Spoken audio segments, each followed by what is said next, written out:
programa Justiça Legal está de volta. Muito obrigado pela sua audiência, é sempre uma honra tê-lo conosco. Agora, no quadro de entrevista, a gente vai falar sobre a audiência de custódia, que começou a entrar em prática aqui em Santa Catarina em agosto de 2015. E nossa convidada de hoje é a juíza Karen Schubert-Heimer, de Joinville.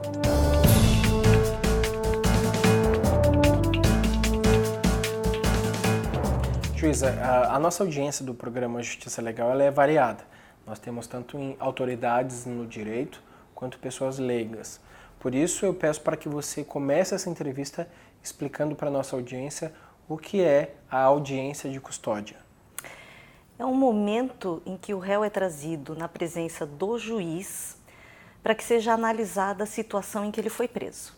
Isso seria a audiência de custódia propriamente dita. Não é exatamente o que foi previsto na resolução do CNJ que nós estamos aplicando hoje. Na resolução do CNJ que nós estamos aplicando hoje, ela é basicamente um momento em que o réu é trazido na presença do juiz e de algumas outras autoridades, que nós podemos então estabelecer ao longo da nossa conversa, explicando cada uma delas, para que ele diga como aconteceu a prisão dele, se ele foi torturado ou não no momento da prisão. Exclusivamente isso. Mas apenas os presos em flagrante passam pela audiência de custódia? Então, essa é uma questão até também bem polêmica, que atualmente apenas presos em flagrante estão sendo levados para a audiência de custódia. E outros tipos de prisão não estão sendo levados para a audiência de custódia. E quem deve estar presente? Tem que estar presente uma autoridade judiciária, que no nosso caso no Brasil é o juiz. Tem que estar presente um defensor, que pode ser o defensor público ou um defensor que o réu contratou, um defensor constituído. E tem que estar presente o Ministério Público, que no nosso caso, no Brasil, é o promotor de justiça. O custodiado deve ser apresentado em até 24 horas ao juiz. A nossa estrutura permite esse tipo de processo? Atualmente, em todo o Brasil, nós não temos uma estrutura capaz de atender. Mas eu acredito que o maior problema não é a falta de estrutura, porque o Estado ele tem que se estruturar se essa for uma necessidade. O que nós temos que pensar é, existe essa necessidade de 24 horas ou nós devemos pensar num tempo razoável? O que seria um tempo razoável?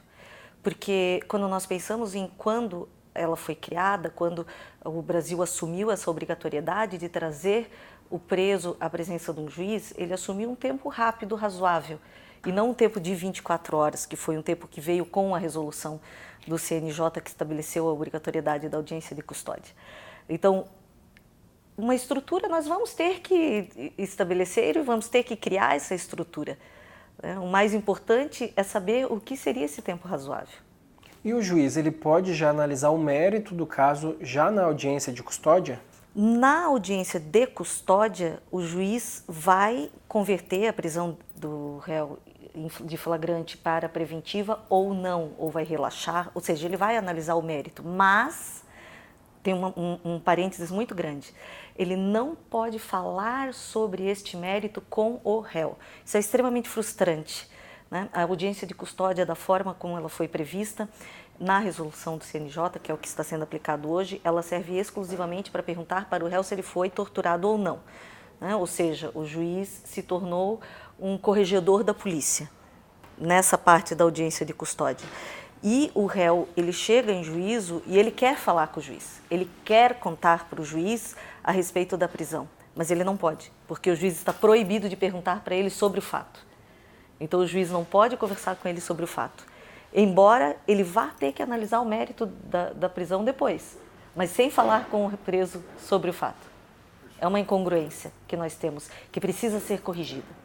A audiência de custódia está prevista no ordenamento jurídico? Então, nós temos que reconhecer que a audiência de custódia está prevista no ordenamento jurídico a partir do momento que o Brasil assinou um tratado, que está previsto no Pacto de São José da Costa Rica. Então, nós temos uma previsão de que o réu seja levado num tempo razoável à presença de uma autoridade judiciária. Isso é o que nós temos previsto, num tempo razoável à presença de uma autoridade judiciária.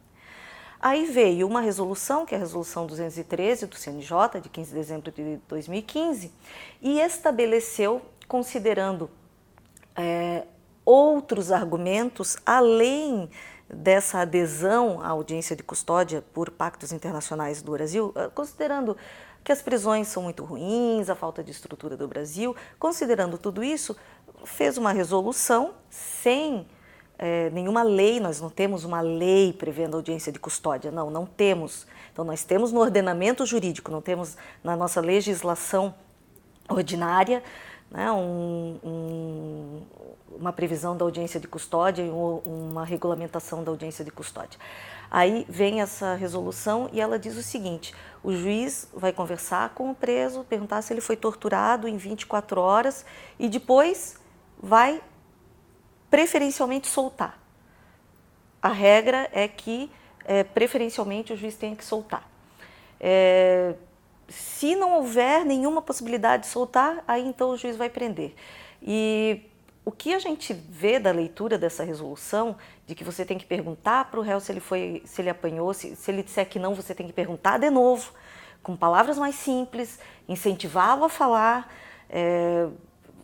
uma função realmente de corregedoria da polícia, né, tentando incentivá-lo a dizer que ele apanhou, e tudo isso em razão da falta de estrutura que existe prisional.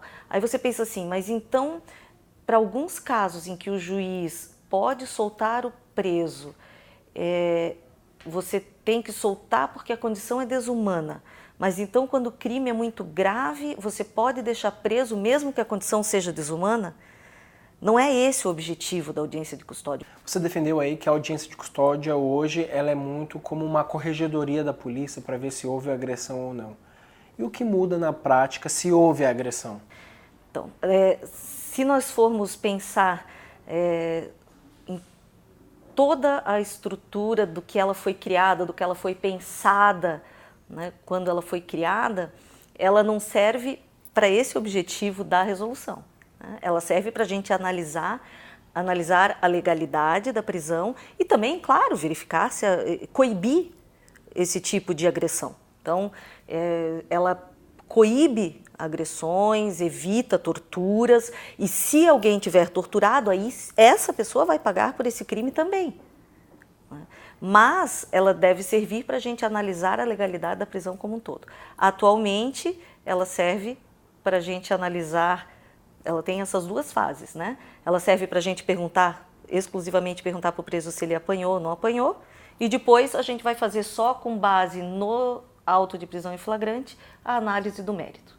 Então, independe daí do que o preso falou ou não falou durante a audiência. Como a elaboração de enunciados poderiam ajudar os juízes criminais? Há casos concretos? Bom, então, quando nós reunimos eventos que são científicos e fazemos enunciados indicando como que podem ser, como nós tivemos o FONAJUC, né, que é um evento importante reunindo 250 juízes criminais, estudando, propondo enunciados. Nós indicamos para todo o país como que nós podemos interpretar a lei de uma forma mais uniforme por todo o Estado. Então, Estado-nação, né? Então, por exemplo, em algum lugar um promotor de justiça pode não comparecer em audiência. Em outro lugar acontece o mesmo. Esse não comparecimento numa cidade no sul faz com que o réu seja solto. E lá no norte, o juiz entende que, independentemente do Ministério Público ter comparecido ou não, isso independe da soltura do preso, é só a audiência em si que teve algum prejuízo, mas não faz com que o réu vá ser solto, porque não tem ilegalidade na prisão por causa disso. Aí você pode ter um enunciado que indique a melhor interpretação para esse caso. E daí todos os juízes podem seguir esse enunciado. Ele não é obrigatório, mas são nortes que que os juízes podem seguir, e que foram várias cabeças pensando junto, indicando junto como que podem então interpretar a legislação ou a própria resolução. Para a gente encerrar, eu gostaria de te perguntar, na sua opinião, como a audiência de custódia poderia ser otimizada? A primeira questão é que o prazo precisa ser um pouco mais elástico do que 24 horas, né? Nós precisaríamos de um prazo em que tivéssemos condições realmente de trazer a pessoa. Hoje nós temos audiências de custódia, isso já aconteceu comigo, por exemplo, várias vezes, não só uma vez. Chegar sob efeito de substância entorpecente, muito drogada na hora da audiência, e isso prejudica totalmente a realização da audiência. Então esse prazo de até 24 horas, ele é um prazo que ele não ajuda na realização da audiência, ao contrário, ele acaba prejudicando. Ele é um prazo que às vezes atropela todos os procedimentos, a gente não consegue reunir nem prova nem a favor do réu. Por exemplo, alguns dos requisitos para que a pessoa seja solta é que ela precisa ter trabalho lícito, precisa ter comprovante de residência. Em 24 horas você, às vezes, não consegue nem reunir esses documentos, quando a pessoa mora em outra cidade. Então, o prazo precisa ser um pouco mais elástico.